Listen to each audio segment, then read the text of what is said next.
भन्दा बढी पार्टी बनाएको थिए। त्यो 100 वटा भन्दा 33 वटा आएका थिए। 33 वटाबाट अहिले संसदमा उपस्थित 4 वटा कतिवटा पार्टी छ, अरु 4-5 वटा होला। अरु अहिले फेरि दर्ता गर्ने सिलसिला पनि चलेको छ। यस पार्टीबाट यो पार्टीले देशलाई कहाँबाट कहाँ पुर्यायो भन्ने कुरा देख्दा देख्दै यसलाई सिध्याउनु पर्छ र अर्को पार्टी खोलेर त्यसबाट बनाउँछु भन्ने। त्यो पनि कस्तो भन्दा मैले सुनेको थिएँ गाईको पुच्छर समातेर बैतरणी तर्छन् अरे भनेर। अर्को के को पुच्छर समातेर बैतरणी तर्न खोज्यो कसैले सुनेको थिएन। अहिले अर्कै पुच्छर समातेर बैतरणी तर्ने खेल तपाईँ हामीले देखेका छौँ। हामी कुनै अन्यलमा अलमलमा पर्न पर्दैन। हाम्रै पार्टीका कतिपय साथीहरू सम्पर्क सम्बन्धले गर्दा, भ्रमले गर्दा, लोकल स्थानीय अन्तर्विरोधले गर्दा कतिपय कुराले पार्टीबाट अलग भएका, अलमलमा परेका, भ्रममा परेका, तानेर लगिएका हुन सक्दछन्।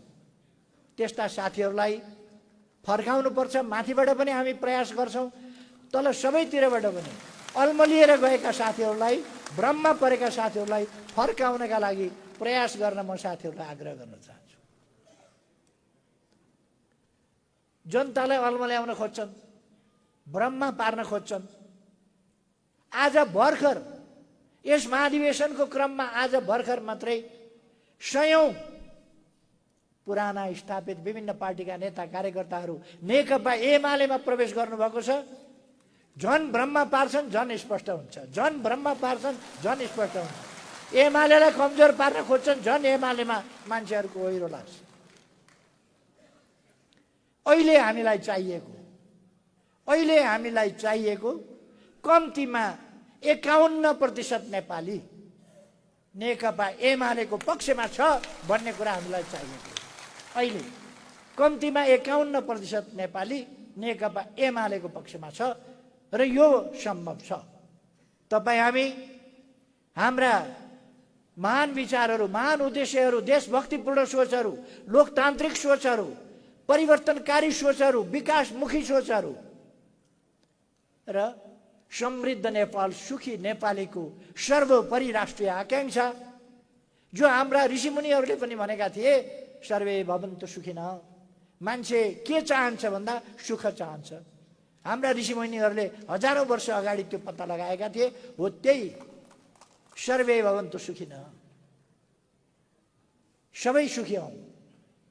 त्यसका लागि समृद्धि चाहिन्छ, अधिकार सम्पन्न हुनुपर्छ जनता। अधिकार सम्पन्न जनता, अधिकार सैद्धान्तिक मात्रै होइन, अवसर पनि त्यहाँ अधिकारसम्म पुग्ने अवसर सबैले प्राप्त गर्नुपर्छ। अवसर प्राप्त भएको जनता त्यो हुनुपर्दछ। त्यसै गरेर अधिकार र अवसरमा, उपलब्धिहरूमा सबैको समान हिस्सेदारी चाहिन्छ, सबैको सहभागिता चाहिन्छ, साझेदारी चाहिन्छ। उपलब्धिहरूको हकदार सबै हुनुपर्दछ। अर्थात् सामाजिक न्याय र समानता हुनुपर्दछ। समानता सहितको समृद्धि, त्यो हामीले खोजेको कुरा हो। हामीले भन्न सक्छौँ, जनवाद भन्न सक्छौँ, समाजवाद भन्न सक्छौँ, समाजवाद उन्मुख भन्न सक्छौँ, समाजवाद भन्न सक्छौँ, उन्नत स्तरको, प्रारम्भिक स्तरको समाजवाद। आम गाउँघरका दाजुभाइ दिदीबहिनीहरूले उन्नत स्तरको समाजवाद, अलिक तल्लो स्तरको समाजवाद, उन्मुख समाजवाद, जनवाद, यो सबै के चाहिँ हो, कस्तो कस्तो हुन्छ, कति लामा सिङ कति लामा कान थाहा पाउँदैन। जनताले थाहा पाउने गरी हामीले भन्ने कुरा चाहिँ के हो भने हाम्रो देश विकास हुनुपर्छ, यहाँ सुशासन हुनुपर्छ, भ्रष्टाचारको अन्त्य हुनुपर्छ र समृद्ध देश हुनुपर्दछ। हरेक नेपालीले रोजगारी पाउने, हरेक नेपालीले खान बस्न ठाउँ पाउने, त्यो हुनुपर्दछ। हरेक नेपालीले खाना पाउनु पर्यो, लाउन पाउनु पर्यो, बस्ने आवास पाउनु पर्यो, छोराछोरी पढाउन सक्ने अवस्था हुनु पर्यो, बिमारी हुँदा औषधि उपचार पाउनु पर्यो, अकाल गरी मृत्यु हुनु भएन र सुविधा सम्पन्न जीवन बाँच्दै जान पाउनु पर्यो। समान अधिकारको शान्तिपूर्ण समाज हुनु पर्यो। सबैले विकासको अवसर पाउनु पर्यो। कहीँ असुरक्षा अशान्ति हुनु भएन। भयरहित वातावरण हुनु पर्यो। भय नभएको, भयमुक्त वातावरण जहाँ मान्छे ढुक्कले बाँच्न सकोस्। कसैबाट मेरो अधिकार खोसिन्छ कि मेरो सम्पत्ति खोसिन्छ कि म माथि हमला हुन्छ कि मेरो ज्यान मारिन्छ कि अथवा म माथि कुनै खतरा हुन्छ कि यस्तो कुनै प्रकारको चाहिँ त्रास नहुने खालको वातावरण बनाउनु पर्यो। यो हामीले अहिले भनेको समाजवाद उन्मुख त्यही हो। सम्मानजनक जीवन जिउन पाउनु पर्यो, हामीले बनाउन खोजेको त्यो हो। त्यही कुरा चाहिँ जनताले बुझ्छ। लोकतन्त्र खाली राजनीतिक मात्रै होइन, राजनीतिक अधिकारको मात्रै कुरा होइन। यो आर्थिक अधिकारसँग सम्बन्धित, जीवनसँग सम्बन्धित, उसको आवश्यकतासँग सम्बन्धित, जैविक र मानवीय आवश्यकताहरूको यथोचित परिपूर्ति हुने कुरासँग सम्बन्धित त्यो हुनु पर्यो। त्यो कुरा जनताले बुझ्छ। हामीले समाजवाद बुझाउँदा, पूर्ण लोकतन्त्र भनेर बुझाउँदा एकपक्षीय लोकतन्त्र मात्रै होइन, राजनीतिक अधिकारको मात्रै होइन, समग्र सामाजिक क्षेत्र र मानव जीवनलाई समेट्ने सम्पूर्ण कुरा, वातावरणदेखि लिएर अरू अनेक पक्षहरूसम्मलाई समेटेको लोकतन्त्र। हामीले भनेको लोकतन्त्र यो र यसरी हामी समृद्धितर्फ जान्छौँ। यी कुरा हामीले भन्न खोजेका हौँ। धेरै जटिल बनाउनु आवश्यक छैन। धेरै जटिल बनाएर जनताका बीचमा हामीले छलफल गर्दा केही सैद्धान्तिक, केही वैचारिक, केही परम्परागत शब्दावलीको प्रयोग गर्न सक्छौँ। तर जनताका बीचमा जाँदा त्यो भनेको के हो भनेर मूर्त चित्र हामीले कोर्न सक्नुपर्दछ। के हो समाजवाद उन्मुख भनेको? बाटो बनाउँदैछौ समाजवाद उन्मुख भन्छौ नि भनेर हो। यो बाटो बनाउनु पनि समाजवाद उन्मुख हो, पुल बनाउनु पनि समाजवाद उन्मुख हो, खानेपानी गाउँ गाउँमा पुर्याउनु समाजवाद उन्मुख हो, स्कुल राम्रा बनाउनु, आजको जीवन उपयोगी प्राविधिक शिक्षा सहितको बेरोजगार हुने शिक्षा होइन, रोजगारी दिने शिक्षा, यो हो समाजवाद उन्मुख। कृषिको आधुनिकीकरण हो समाजवाद उन्मुख हुने कुरा। कृषिको बजारीकरण हो, व्यवसायिकीकरण हो, मेसिनीकरण हो, कृषि आधारित उद्योगहरू स्थापना गर्दै जाने र त्यहाँबाट ठुलो मात्रामा उद्योगहरू अगाडि बढाउने कुरा हो। यो समाजवाद उन्मुख भनेको। समाजवाद उन्मुख भनेको सामाजिक अभियान सञ्चालन गर्नु हो, जागरणको, आधुनिक चेतको, वैज्ञानिक चेतको। समाजवाद उन्मुख भनेको बोक्सी लाग्छ भनेर, मेरा त घरमा बिरामी छन्, बोक्सी लागेछ भनेर अन्धविश्वासमा हिँड्नु होइन। अन्धविश्वासका विरुद्ध जागरण अभियान, पछौटेपनका विरुद्ध जागरण अभियान, पछौटे प्रविधिका विरुद्ध आधुनिक प्रविधि, पुराना कुराहरू मात्रै प्रयोग गर्ने परम्पराका नाउँमा होइन, आधुनिक प्रविधि विज्ञान यसको प्रयोग गर्दै जाने, यो हो समाजवाद उन्मुख। हामीले यी कुराहरूलाई, हामीले डिजिटल नेपाल भन्यौँ, अर्को भन्यौँ, यी किन? यी कुराहरूले हामीलाई अगाडि यसरी लिएर जान्छ समाजवादतिर। समाजवादतिर लानका लागि हामीले हाम्रो पर्यटन क्षेत्रलाई यसरी विकास गर्नुपर्छ। पर्यटनको विकासबाट समाजवाद उन्मुख कसरी हुन्छ? कुन ठाउँबाट हुन्छ भन्दा हामीले हरेक क्षेत्रबाट, हरेक ठाउँबाट समाजवाद उन्मुख काम गर्न सक्छौँ। समाजवादतर्फ समाजलाई लाने काम गर्न सक्छौँ। त्यो कुरा हामीले जनतामा बुझाउनुपर्छ। अवश्य नै आज राष्ट्रिय पुँजीको विकास, बाह्य दलाल पुँजी जो उत्पादनमूलक हुँदैन, रोजगारी दिए पनि अत्यन्त सानो रोजगारी देला, तर रोजगारीमूलक हुँदैन, रोजगारी सिर्जना गर्ने खालको हुँदैन, उत्पादनमूलक हुँदैन र कमिसनमा बढ्ता जोड दिन्छ, कमिसन एजेन्टको रूपमा काम गर्छ, कानुन छल्छ, कालो धनको रूपमा काम गर्छ र त्यसले ब्युरोक्रेसी, राजनीति वा राजनीतिक तहहरूलाई प्रयोग गर्छ, दुरुपयोग गर्छ, त्यसको आडमा आफ्नो अनुचित धन्दा चलाउँछ, अनुचित मुनाफाखोर कालो धन्दा चलाउँछ। त्यसलाई हामी एजेन्ट या कमिसन खोरी र कालो धनको रूपमा बुझ्छौँ। त्यस्तो धन समाज विकासका निम्ति, समाजका उत्पादक शक्तिहरूको विकासका लागि, उत्थानको लागि, तिनीहरूले उत्पादक शक्तिहरूलाई सक्षम सबल बनाउन, तिनीहरूलाई आत्मनिर्भर बनाउन मद्दत गर्दैन। त्यसले असमानताको खाडल बनाउँछ। पर क्यापिटा इन्कम, जीडीपी हेर्यो भने देश धनी भयो भन्ने देखिन्छ, किनभने केही मान्छेहरूका हातमा खरबौँ थुप्रिन्छ र बाँकी गरिब हुन्छ। त्यसले एउटा नक्कली तथ्याङ्क खडा गर्छ, नक्कली चित्र खडा गर्छ देशको।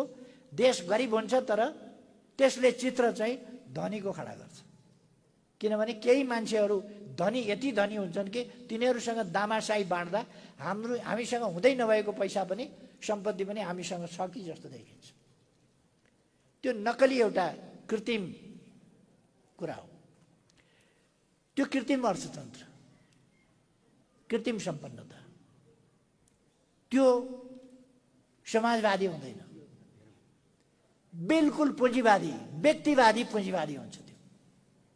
त्यसर्थ हामी राष्ट्रिय पुँजीको विकास, जनपुँजीको विकास, आम जनताको जीवनस्तर माथि उठाउने सामाजिक विकास, यसमा विश्वास गर्छौँ, त्यसका लागि लाग्छौँ र सिङ्गो सामाजिक जीवन माथि उठाउने समाजवादी तरिका हो। यसै कारण हामीले नारा दियौँ, नेपालमा कोही भोकै पर्दैन, कोही भोकले मर्दैन। पुँजीवादी देशले आफ्ना देशमा त्यस्तो नारा दिन सकेका छैन अहिलेसम्म जो हाम्रो सरकारले दियो। नेपालमा कोही भोकै पर्दैन, कोही भोकले मर्दैन। सबभन्दा ठुलो मानव अधिकारको प्रत्याभूति त्यो हो। सबभन्दा ठुलो समाजवाद उन्मुख, सबभन्दा ठुलो मानवतातर्फको प्रस्थान बिन्दु यहाँनिर हो। त्यसकारण हामीले समाजवाद उन्मुख काम गरेका छौँ र गर्दै जानेछौँ। हाम्रो यस प्रकारको राजनीतिक, आर्थिक, सामाजिक, सांस्कृतिक कार्यक्रम, नीति कार्यक्रम, तदनुसारका योजना र पक्षहरूमा, तत्सम्बन्धी टार्गेटहरूमा मैले विश्वास लिएको छु कमरेडहरू अवश्य नै स्पष्ट हुनुहुन्छ। हामी यसमा स्पष्ट हुन जरुरी छ। हामीलाई सङ्कट आइपरेको थियो विश्वव्यापी रूपमा विक्रम सम्वतको 1990 तिर, अथवा भन्ने हो भने 48 सालतिर। 47-48 साल विश्व राजनीतिमा, विक्रम सम्वतको 47-48 साल विश्व राजनीतिमा यस्तो समय थियो जति बेला प्रगतिवादी आन्दोलन, समाजवादी आन्दोलन, सोभियत सङ्घको विघटन र पूर्वी युरोपको एक ढङ्गको विखण्डन, विलयन, के भनौँ, त्यसबाट एउटा बहुतै ठुलो गम्भीर धक्का र प्रतिकूल स्थिति त्यो बनेको थियो। त्यस स्थितिमा धेरै मान्छेले, हाम्रै देशकाले पनि धेरैले कम्युनिस्ट आन्दोलनको झन्डा फ्याँके। मार्क्सवादी दर्शन भन्न हिम्मत गरेनन्, मार्क्सवादी दर्शनको खोइरो खन्न थाले। झन्डा फ्याँके, ध्येय फ्याँके, उद्देश्य फ्याँके, गन्तव्य फ्याँके, समाजवाद फ्याँके र पुँजीवादको भजन गाउन थाले। केही अडे तर ढङ्ग पुर्याएनन् र सफल हुन सकेनन्, सफलतातिर जान सकेनन्।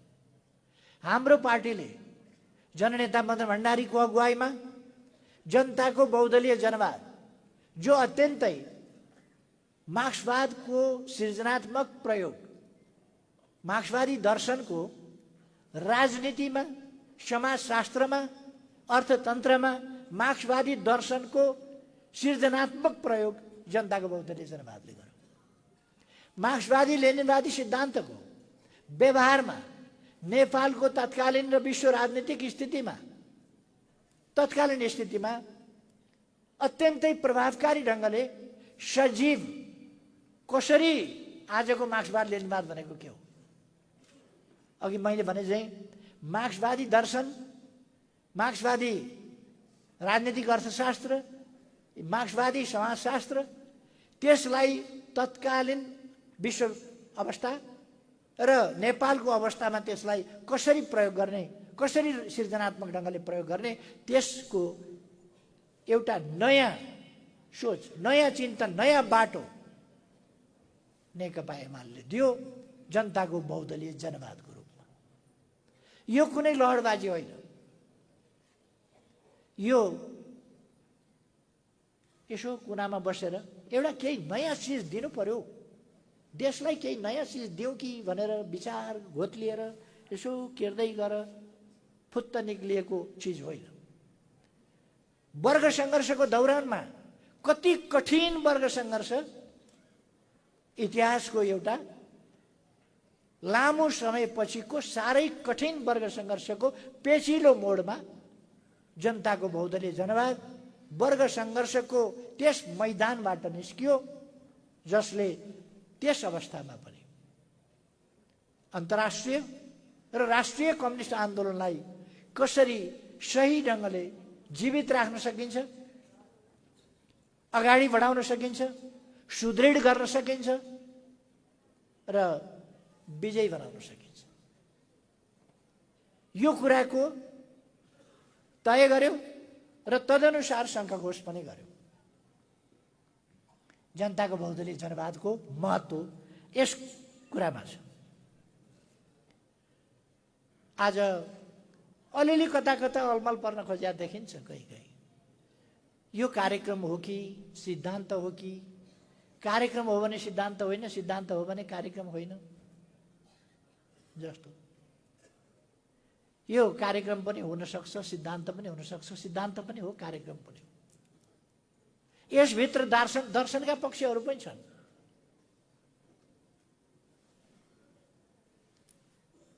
पाइला सार्नु र हिँड्नु उही कुरा हो। पाइला सार्दै गएर हामी हिँड्दै जान्छौँ, हिँड्दै जाँदा यात्रा हुन्छ। अब कार्यक्रम यस्तै हो। हाम्रा दैनन्दिन गतिविधि, आवधिक गतिविधि र एउटा खास निश्चित गन्तव्यसम्मको गतिविधि, त्यसलाई हामी कार्यक्रम भन्छौँ।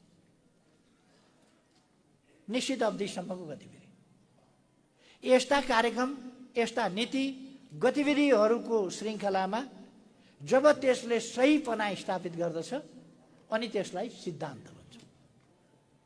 जनताको बहुदलीय जनवादको कार्यक्रम कार्यान्वयनको सन्दर्भमा त्यति बेला सैद्धान्तिक पक्ष त्यहाँ नभएका होइनन्।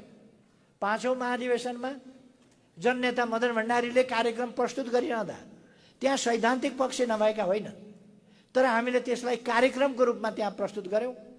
त्यसले विरोधीहरूका हामी माथिका सम्पूर्ण हमलाहरूलाई निस्तेज गरिदियो, हामी माथिका आरोपहरूलाई निष्प्रभावी बनाइदियो, हामी माथिका हमलाहरू निस्तेज भए। महाभारतको युद्ध सिद्ध कतै रामायणको टेलिसिरियल हामीले हेऱ्यौँ भने यताबाट द्रोणले बाण हान्छ, उताबाट अर्जुनले बाण हान्दा बाणहरू बीचमा काटिन्छ। हामी माथि हानेका बाणहरू हामीले त्यसै गरेर आकाशमै काटिदियौँ। हामी माथि चलाइएका क्षेप्यास्त्रहरू अहिले भर्खर हामीले इजरायल र उसको प्यालेस्टाइन र इजरायलको द्वन्द्वमा हेऱ्यौँ। एउटाले रकेट छोड्छ, अर्काले ड्रोन छोडेर त्यसलाई काटिदिन्छ र ती सबै क्षेप्यास्त्रहरू चाहिँ निष्प्रभावी हुन्छ। हामीमाथि अनेक क्षेप्यास्त्रहरू प्रहार भए तर हामीले ड्रोन छोडेर क्षेप्यास्त्रहरूलाई काट्दै गयौँ। उताका बाणलाई बाणले काट्ने, ड्रोन क्षेप्यास्त्रलाई ड्रोनले काट्ने, स्टार वार जस्तै भयो। एक ढङ्गको स्टार वार, सैद्धान्तिक वार, वैचारिक वार, राजनीतिक वार। त्यो वार हामी अहिलेसम्म के स्पष्ट छैन र? दुनियाँबाट कम्युनिस्ट सिद्धान्त सिद्धियो, मार्क्सवाद सिद्धियो, सबै चिज सिद्धियो भनेर अनेक प्रकारका डेभिएसनहरू आए, अनेक प्रकारका कुराहरू आए। मार्क्सवाद अब हिजोको विषय भयो भने, कसैले इतिहासको अन्त्य भने, कसैले सिद्धान्तको अन्त्य भने, कसैले के को अन्त्य भने, कसैले समाजवादको अन्त्य भने, कसैले अनेक कुराहरू भने। त्यस्तो बेलामा नेकपा एमाले आज नेकपा एमालेलाई सरकारबाट ढाल्न दुनियाँ लाग्नु पर्यो। दुनियाँ एकपल्ट सरकारबाट ढाल्नका लागि।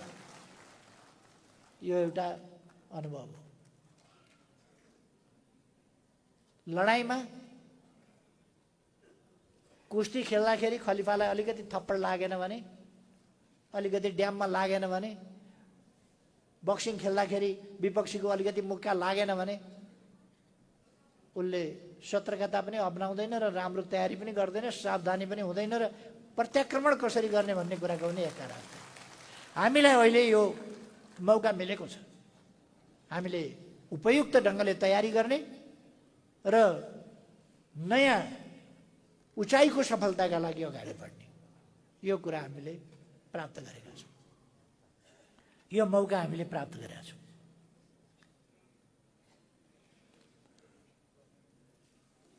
तसर्थ हामीले जनताको बहुदलीय जनवादलाई कार्यक्रमको रूपमा, पाँचौँबाट छैटौँबाट सिद्धान्तको रूपमा, हाम्रा कामहरूलाई मार्गदर्शन गर्ने सिद्धान्तको रूपमा, ठिक हो, हाम्रा कामहरूलाई जनताको बहुदलीय जनवादले यो खाली कार्यान्वयन गरिने कार्यक्रमको रूपमा मात्रै होइन, हाम्रा कामहरूलाई मार्गदर्शन गर्ने सिद्धान्तको रूपमा पनि यो रहेको छ। आज हाम्रा कामहरूलाई 19औं शताब्दीको त्यति बेला प्रतिपादित मार्क्सवादले मात्रै होइन, या 20औं शताब्दीको एकदम सुरुवाततिर उभारमा आएको लेनिनवादले मात्रै होइन। ती यद्यपि कालजयी छन् ती दर्शन, विचार, सिद्धान्तहरू, तर पनि आजको समयमा हामीलाई मार्गदर्शन जनताको बहुदलीय जनवादले गरेको छ।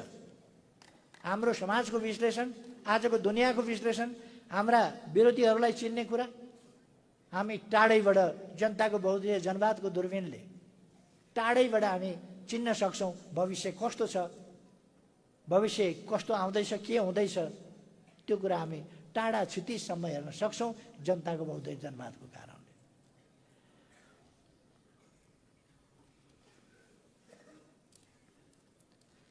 आठौँ महाधिवेशनबाट झन् हामीले स्पष्ट रूपमा मार्गदर्शक सिद्धान्त भन्यौँ। 9मा त्यसलाई अझ व्यवस्थित गरियो र 10औं महाधिवेशनले अथवा यस विधान महाधिवेशनले जनताको बहुदलीय जनवादलाई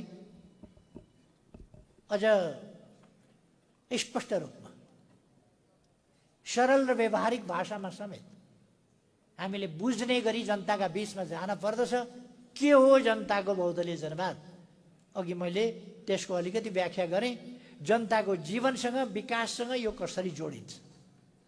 जनताको बहुदलीय जनवाद राजनीतिक प्रणालीमा यो बहुदलीय व्यवस्थामा विश्वास गर्छ, प्रतिस्पर्धात्मक बहुदलीय व्यवस्थामा विश्वास गर्छ र स्वच्छ प्रतिस्पर्धा त्यसमा विश्वास गर्छ, आवधिक निर्वाचनमा विश्वास गर्छ, संविधानको सर्वोच्चतामा विश्वास गर्छ, कानुनी राजमा विश्वास गर्छ, जनतामा सार्वभौम सत्ता त्यसमा विश्वास गर्छ, सम्पूर्ण राज्य शक्तिका स्रोत जनता हुन् त्यसमा विश्वास गर्छ, जनताबाट सम्पूर्ण शक्ति निश्रित हुन्छ त्यसमा विश्वास गर्छ। र लोकतन्त्र, लोकतान्त्रिक प्रणाली, लोकतन्त्रका आधारभूत मूल्य मान्यता, आवधिक निर्वाचन लगायत शक्ति पृथकीकरणका सिद्धान्त र सन्तुलन र नियन्त्रणको परिपाटी आदि कुरामा विश्वास गर्छ। जन्मिँदै श्रेष्ठताको पाखण्डी सिद्धान्त यसले विश्वास गर्दैन। यसले मान्छे कामबाट, योगदानबाट, कामबाट, क्षमताबाट अगाडि जान्छ र जन्मिँदै कोही शासक हुनलाई जन्मिने, कोही जन्मिँदै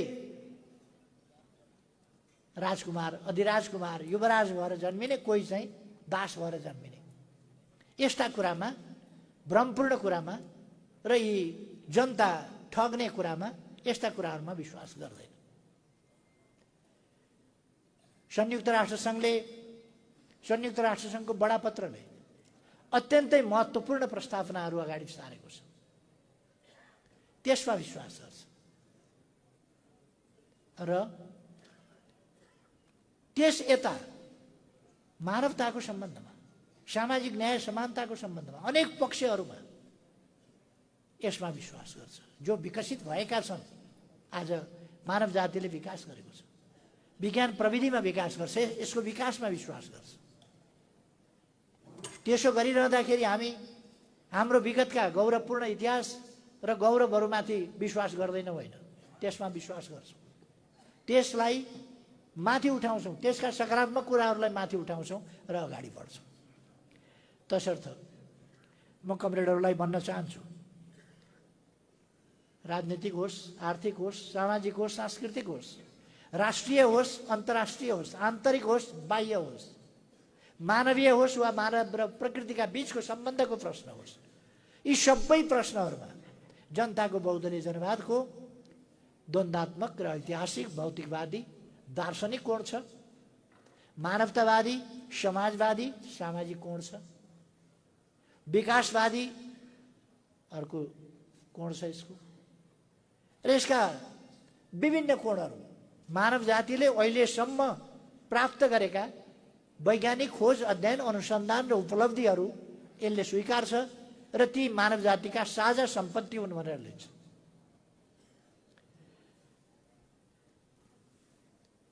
यसरी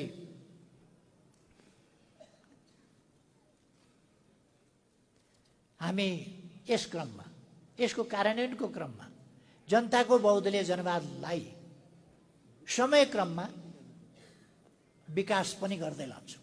यो जड सूत्र होइन, जड सिद्धान्त होइन, यो जीवन्त रूपमा समाजमा कार्यान्वयन हुने र कार्यान्वयन क्रममा परिमार्जित र विकसित हुँदै जाने सिद्धान्त पनि हो। यसलाई कमा फुलिस्ट पनि फेर्न हुँदैन भन्ने कुरा पनि गलत, र यो नफेरिकन हुँदैन नि। यति समय भइसक्यो, 10 वर्ष भयो, 20 वर्ष भयो, 25 वर्ष भयो, अब यति समयमा पनि 28 वर्षमा पनि केही पनि नफेर्ने भन्ने पनि तर्क हुन्न। 2 वर्षमै किन फेरिहाल्ने भन्ने पनि तर्क हुँदैन।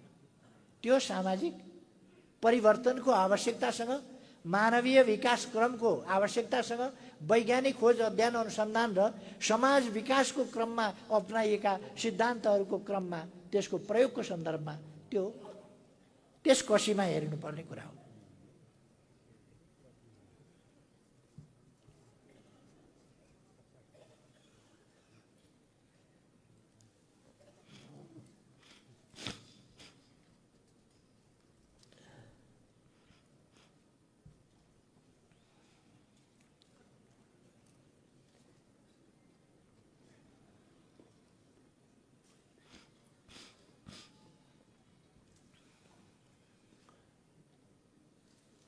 आज हामीले फाटोवादका विरुद्ध जुझ्नु परेको छ। एकै ठाउँ बस्नै नसक्ने, एक हुनै नसक्ने, एक ठाउँ भयो कि फुटिहाल्न पर्ने, अलिकति शक्ति आर्जन गर्यो कि फुटिहाल्न पर्ने, सहन खप्नै नसक्ने यो प्रवृत्ति र आफ्नो स्वार्थलाई केन्द्रभागमा राखेर फुट्ने प्रवृत्ति, यो हामीले अगाडिदेखि देख्दै आएका छौँ र अहिलेसम्म पनि यो प्रवृत्ति चालू छ। जो कम्युनिस्ट आन्दोलनको एकताको लागि, र विकासको लागि बहुतै हानिकारक छ। त्यसकारण हामीले आफ्नो स्वार्थ, आफ्नो पद, आफ्नो प्रतिष्ठा यसैलाई केन्द्र भागमा राखेर यसको केन्द्र वरिपरि हिसाब किताब गरेर पार्टी एकतामा नोक्सान पुग्ने खालको या पुर्याउने खालका कुनै पनि गतिविधि गर्नु हुँदैन। हामी कुनै भ्रममा पर्नु हुँदैन, अलमलमा पार्न सक्छन्।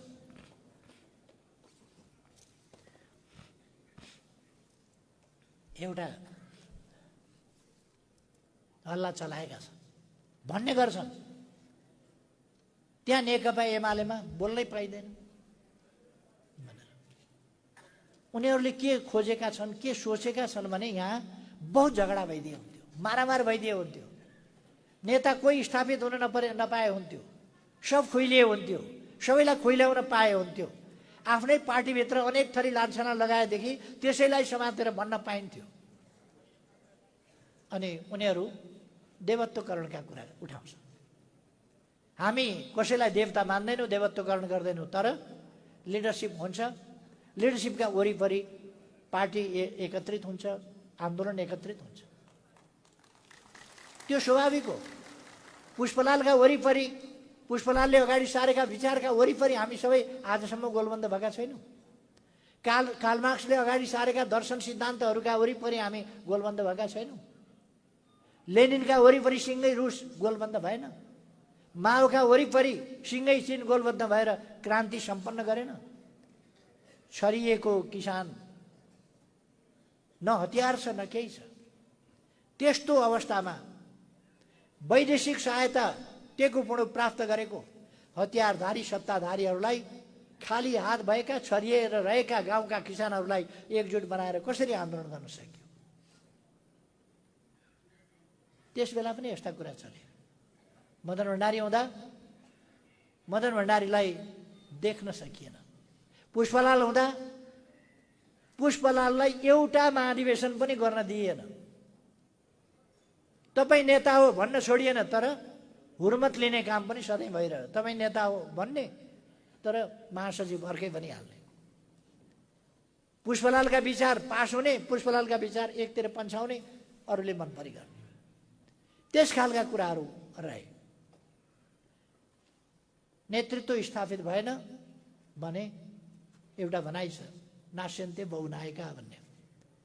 नायकै नायकको झगडा भयो भने नास्यन्ते बहुनायका, नायकै नायक भयो भने नायकै नायक हुनुपर्छ, तर एकताबद्ध नायक, जस्तो हाम्रो टिम छ। हामी थुप्रो नेता छौँ, तर एकताबद्ध नेता छौँ। हामी एकताबद्ध भएनौँ भने, सबै नेता भएर बुरुक उफ्र्यौँ भने जुन दिन रानो हुँदैन मौरीको गोलो समाप्त हुन्छ। त्यसकारण यो अनेक प्रकारका हल्लाहरू, भ्रमहरू हाम्रो एकतालाई तोड्नका लागि अनेक चलाएका हुन्छन्। त्यो कुरासँग हामी सतर्क हुनुपर्छ। मान्छेहरू अहिले हाम्रा विरोधीहरू दुईटा कुराले अत्यन्त चिन्तित छन्। एउटा, म बाँचिराखेका हुनाले चिन्तित छन्। यो बिमारी हुन्छ, अपरेसन गर्छ, फेरि किडनी फेर्छ, फेरि के गर्छ, मेनिन्जाइटिस हुन्छ, फेरि बाँच्छ, बिमारी भयो अब त होला कि भने फेरि बाँच्छ, एउटा कुरा। अर्को, कार्यकर्ताले, जनताले असाध्यै धेरै माया गर्छन्, त्यसले एमालेलाई फाइदा पुग्छ, जनता गोलबन्द हुन्छ, त्यसकारण चिन्तित छन्। अब बाँचेकोमै चिन्तित छन् त म के गर्नु?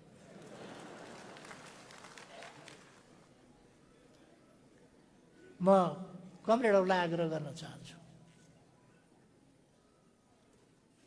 मलाई एउटा आफ्नो अगुवाको रूपमा, एउटा प्रिय साथीको रूपमा तपाईँहरूले जुन विश्वास दिनुभएको छ, त्यो विश्वास एक थोपो पनि तलमाथि पर्ने छैन।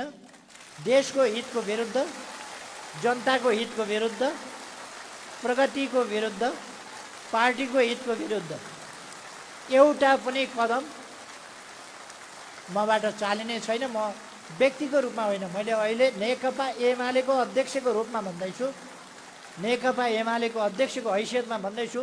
नेकपा एमालेलाई मलाई लाग्छ बहुमतमा पुर्याएर यस्तो उस्तो कुनै मधु कैटवले हल्लाउन नसक्ने, कमलको फुल भए हल्लाउँदा रहेछ, हल्लाउन नसक्ने खालको सुदृढ स्थितिमा पुर्याएर छोडिदियो। त्यसकारण तपाईँहरूको विश्वास एउटा तपाईँहरूको साथीको रूपमा, एउटा तपाईँहरू जस्तै कार्यकर्ताको, पार्टीको कार्यकर्ताको रूपमा अथवा आफ्नो अगुवाको रूपमा, नेताको रूपमा पनि तपाईँहरूले जुन विश्वास गर्नुभएको छ त्यो 1 इन्च तलमाथि, 1 सेन्टिमिटर तलमाथि, 1 सुता तलमाथि पर्ने छैन। यो कुरा मैले आफ्नो सिङ्गो जीवन आन्दोलनप्रति समर्पित गरेर देखाएको पनि छु र 70 वर्षसम्म यस्ता कठिन दिनमा त देखाएँ भने अब त त्यति कठिन दिन त सायद नआउला।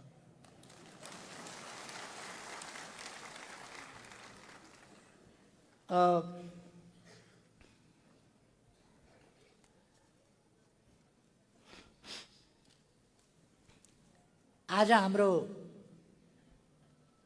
मूल नारा हुनुपर्छ दक्षिणपन्थी अवसरवाद र सङ्गठनात्मक अराजकतालाई परास्त गरौँ।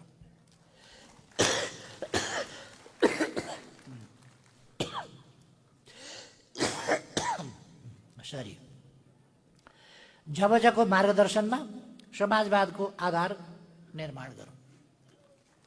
हाम्रो पार्टी निर्माणको कुरो र समाज निर्माणको कुरो दुईटै कुरा यस थेमभित्र समेटिएको छ भन्ने मलाई लाग्छ। यो दक्षिणपन्थी अवसरवाद यसले सङ्गठन निर्माण हुन दिँदैन, यसले जुझारु, क्रान्तिकारी, परिवर्तनकारी ढङ्गले अगाडि बढ्न दिँदैन र सङ्गठनात्मक अराजकताले पार्टीलाई एक ढिक्का हुन, एकजुट भएर अगाडि बढ्न दिँदैन।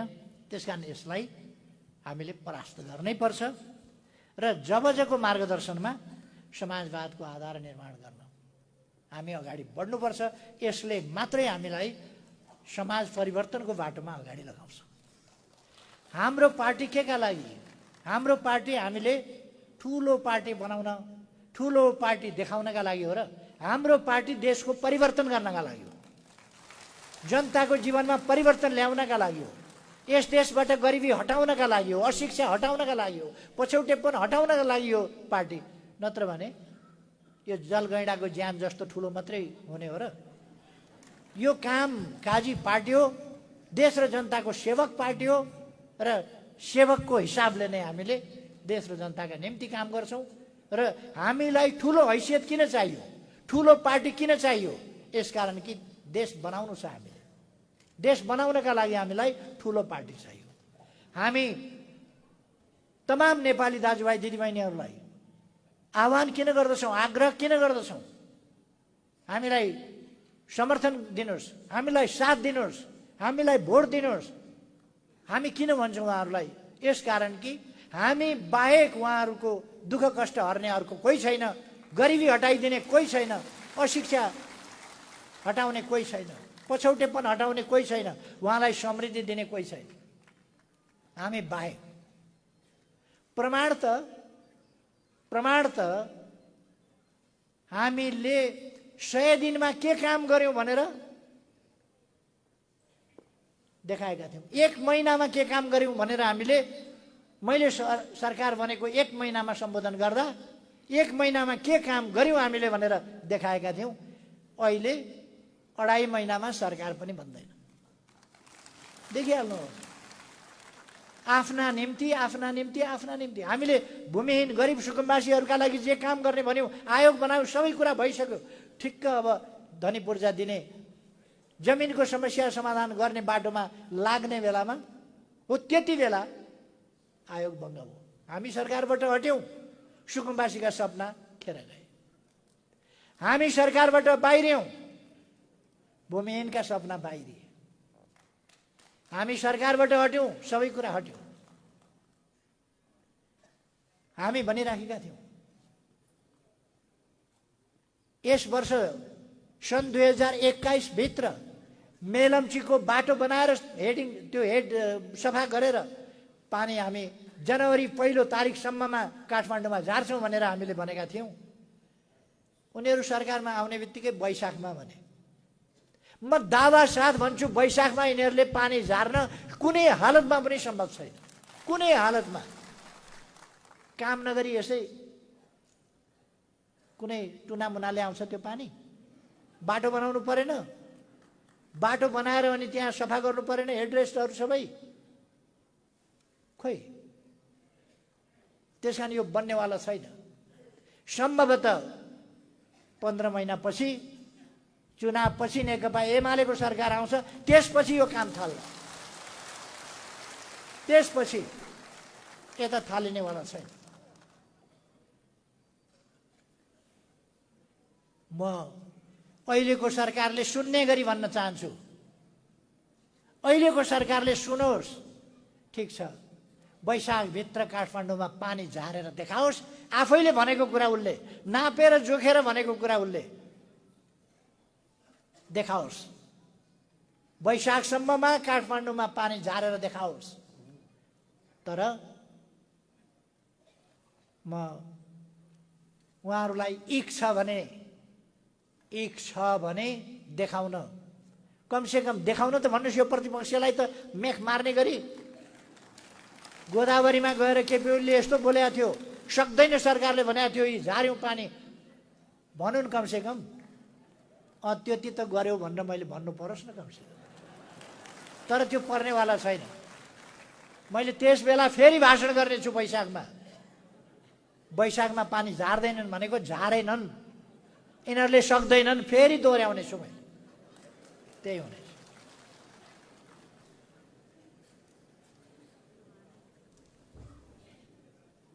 अब अहिलेको सरकार मैले धेरै केही भनिरहनु पर्दैन, बेहाल अवस्थाको छ। नेपालको आकाशमा विदेशी हेलिकप्टर घुम्यो भन्छन्, हो कि होइन भन्न पनि सक्दैन। हो भने हुन्थ्यो, होइन भने हुन्छ नि त। हो कि होइन अहिलेसम्म पनि चुप्प छ। हो कि होइन? ट्विन काटेर मान्छे झराएर मराइन्छ एउटा नेपाली। नबोल है भनेर पत्रकारलाई सर्कुलर गर्छ, नबोल। छानबिन समिति बनाउँछ, त्यसले भन्छ यस्तो दुर्घटना भएकै हो, यसरी ट्विन काटिएकै हो। त्यो लुकाउन उनलाई आयतवा हुन्छ, त्यो रिपोर्ट लुकाउन। दक्षिणतिर फर्किएर बोल्न पनि सक्दैन। उनीहरूसँगै भन्ने त कुरा छोडिदिउँ, दक्षिणतिर फर्केर बोल्न पनि सक्दैन।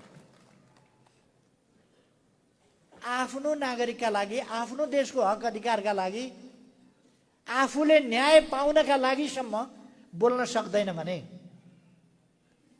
कस्तो सरकार होला? कस्तो सरकार होला? अरूलाई अरूको धन्दा, यो सरकारलाई खानको धन्दा। यसको ध्यान अन्त छैन।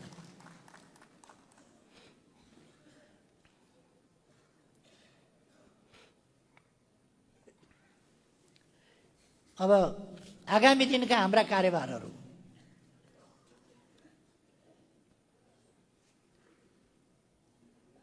मैले अघि नै भने, नेपाली जनताले बुझ्ने भाषामा हाम्रा कार्यभारहरू। हामीले अब स्थानीय तहको निर्वाचन जित्नै पर्नेछ। स्थानीय तहको निर्वाचन जित्नै पर्नेछ। संघीय र प्रदेश तहका निर्वाचन जित्न पर्नेछ र त्यहाँ हाम्रो अत्यधिक सफलता हामीले प्राप्त गर्नुपर्नेछ। धेरै सकेसम्म सबै प्रदेश सरकार र केन्द्रीय सरकारमा हामीले फेरि हामीले आफ्नो वर्चस्व जमाउनु पर्नेछ। बहुमतको संघीय सरकार, केन्द्रीय सरकार, एमालेको बहुमतको सुदृढ सरकार बनाउनु पर्छ। यो किन गर्नुपर्नेछ भने देशको विकास गर्नुपर्नेछ, देश बनाउनु पर्नेछ, गरिबी हटाउनु पर्नेछ, कृषिको आधुनिकीकरण गर्नुपर्नेछ, पर्यटन ध्वस्त भएको छ, पर्यटनलाई माथि उठाउनु पर्नेछ, उद्योगहरू स्थापना गर्दै हामीले विभिन्न ठाउँमा औद्योगिक क्षेत्रहरू निर्माण गरेका छौँ, ती औद्योगिक क्षेत्रहरूमा उद्योगहरू स्थापना गर्नुपर्नेछ। हाम्रो आफ्नो पुँजी अधिकतम परिचालन गर्नुपर्नेछ। हाम्रा जनतालाई शिक्षा र सिप उपलब्ध गराएर उत्पादनमूलक, रोजगारीमूलक र उत्पादकत्व वृद्धि गराउनु पर्नेछ। र हाम्रो देशलाई हामीले सिफारिस गराएका छौँ अल्पविकसितबाट विकासशील राष्ट्रमा स्तरोन्नति गर्ने भनेर सिफारिस गराएका छौँ। त्यसलाई सहज ढङ्गले स्तरोन्नति हुने ठाउँमा पुर्याउनु परेको छ। र हामीले दिगो विकास लक्ष्य 2030 भित्र, सन् 2030 भित्र दिगो विकास लक्ष्य हामीले भेट्नु पर्नेछ। त्यसभित्र थुप्रै कुराहरू, 17वटा लक्ष्यहरू, दिगो विकास लक्ष्यभित्र दिगो विकास एउटा गोल हो, एउटा उद्देश्य हो, एउटा गन्तव्य हो। त्यसभित्र 17वटा मूल लक्ष्यहरू र 169वटा उपलक्ष्यहरू छन्, सहयोगी लक्ष्यहरू छन्। ती उपलक्ष्यहरू समेत हामीले प्राप्त गर्नुपर्नेछ। यो भनेको शिक्षाको क्षेत्र, स्वास्थ्यको क्षेत्र, उद्योगको क्षेत्र, व्यापारको क्षेत्र, मानव विकास सूचकाङ्कका अनेक क्षेत्रहरू, सामाजिक जागरणका क्षेत्र, महिला उत्थानका क्षेत्र, पछाडि परेको समुदायलाई अगाडि ल्याउने क्षेत्र, यी सबै कार्यभारहरू हाम्रा अगाडि छन्। त्यसकारण यी कार्यभारहरूलाई ध्यानमा राखेर हामी अगाडि बढ्नुपर्नेछ। तदनुसार नै आदरणीय कमरेडहरू, यहाँहरूले दिनुभएका सुझावहरूलाई मनन गरिएको छ। अहिले मैले भनेका कुराहरूमा पनि यहाँहरूले भनेका कुराहरू मनन गरेको स्पष्ट हुन्छ। र त्यसै गरेर सङ्गठनात्मक प्रस्तावको सम्बन्धमा कमरेड महासचिवले जुन कुराहरू ब्रिफिङ गर्नुभएको छ त्यसले पनि त्यसलाई प्रकट गरेको छ। र त्यसै गरेर विधान सम्बन्धी प्रश्नमा सङ्गठन विभाग प्रमुख उपमहासचिवजीले जुन विश्लेषणहरू र निष्कर्षहरू सुनाउनु भएको छ तपाईँहरूलाई, त्यसले पनि स्पष्ट पारेको छ। त्यसकारण यी कुराहरूलाई समावेश गरेर नै हामी अन्तिम रूपमा दस्तावेजहरू प्रकाशित गर्नेछौँ।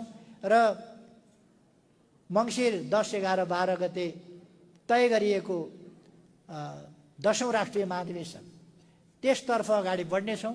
यसबीचमा हामीले अब विभिन्न अधिवेशनहरू, विभिन्न तहका अधिवेशनहरू गर्नुपर्नेछ। र जिल्ला अधिवेशनहरू पनि विलम्ब गर्नु जरुरी छैन, किनभने अब जिल्ला अधिवेशन विलम्ब गर्यो भने स्थानीय तहको निर्वाचनलाई प्रतिकूल असर पार्न सक्दछ। त्यसकारण अधिवेशनहरू अब विलम्ब नगरिकन सबै अधिवेशन तयार गरेर सङ्गठनात्मक रूपले हामी चुस्त दुरुस्त, एकताबद्ध, स्पष्ट भएर आफ्ना अब कुन तहले के काम गरेर कुन तह जित्नुपर्ने हो, कसरी जित्नुपर्ने हो, ती कुराहरू तय गरेर उम्मेदवार छनौटका कामहरूदेखि लिएर अनेक कुराहरू, प्रतिस्पर्धीहरूसँगको प्रतिस्पर्धाको ढाँचा काँचा कस्तो हुन्छ त्यसलाई हेरेर हामी अगाडि बढ्नुपर्नेछ। हामी सुनिरहेका छौँ अहिले नेकपा एमालेका विरुद्धको आक्रमण भर्खरै हिजो मात्रै पनि 2 दिन अगाडि पनि हामी सुनिरहेका थियौँ। अब उहिले 64 को जस्तै जसरी हुन्छ कब्जा गरेर जे गरेर मतपत्र च्यातेर हुन्छ कि बत्ती निभाएर हुन्छ कि जित्नु पर्यो भनेर कतिपय भनिराखेका थिए। हामीले मतपत्र च्यात्न दिने स्थिति बनाउनु हुँदैन, मतपत्र च्यात्नलाई रोक्न पर्दछ। हामीले बत्ती निभाउने कुरा बन्द गराउनु पर्दछ, वैकल्पिक व्यवस्था गर्नुपर्दछ। कहीँ पनि हामी अन्यायका अगाडि झुक्दैनौँ, अन्याय गर्दैनौँ, अन्यायका अगाडि झुक्दैनौँ, धाँधली गर्दैनौँ, धाँधलीका अगाडि झुक्दैनौँ। कहीँ पनि हामी गुन्डागर्दी गर्दैनौँ। गुन्डागर्दी कसैले गरेर जित्छु भन्ने ठान्छ भने त्यो कल्पना नगरी हुन्छ भन्ने कुरा बताइदिन चाहन्छु। त्यसको तयारी नेकपा एमाले गर्नेछ सबै ठाउँमा। यी कामहरूमा जुट्न अब यसभन्दा पछाडि हामी अगाडि जानुपर्नेछ। म उत्साहपूर्ण ढङ्गले छलफलमा सहभागिताका लागि र सुझावहरूका लागि फेरि एकपल्ट सबै कमरेडहरूमा हार्दिक धन्यवाद भन्दै आफ्नो भनाइ यहीँ टुङ्ग्याउँछु। धन्यवाद।